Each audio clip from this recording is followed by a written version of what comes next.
Pete Hegseth made a speech on Tuesday about beards. He started a holy crusade against beards in the military. The U.S. military has changed their policy on beards, and I think this change is stupid. Muslims are allowed to have beards when they go into battle. The Jewish people are allowed to have beards when they go into battle. Sikhs are allowed to have beards when they go into battle. The ancient Greeks allowed beards in battle. The Vikings allowed beards in battle. Even the Roman Christians, for lack of a better term, had beards in battle.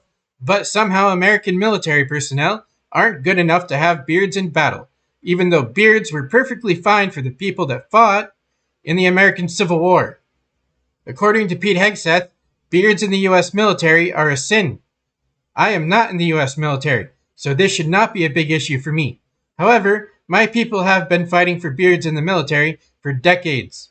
Norse pagans and Germanic pagans have been fighting for beards in the military for decades. Undoing all the progress that my people have fought for over the decades is a slap to the face.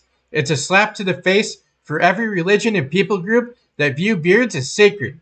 I think the U.S. military should stop focusing on the little things and start focusing on the more important things, like better leadership. I have a lot of respect for the rank and file in the U.S. military.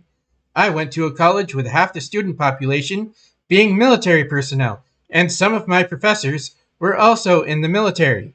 But it's 2025.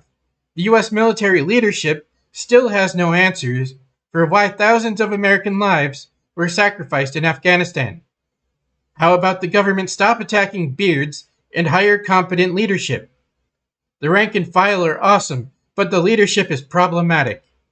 China is supposed to invade Taiwan in 2027, and the U.S. military still has not secured Burma. How do you expect to defend Taiwan and beat China without control of Burma? You got 2 years at most. The clock is ticking. I am just a random guy on the internet, and I can see what is happening. So let's start using some brain power. Forget about attacking beards and start focusing on American national security. Make American national security great again. Thanks for listening. Have a fantastic day or night.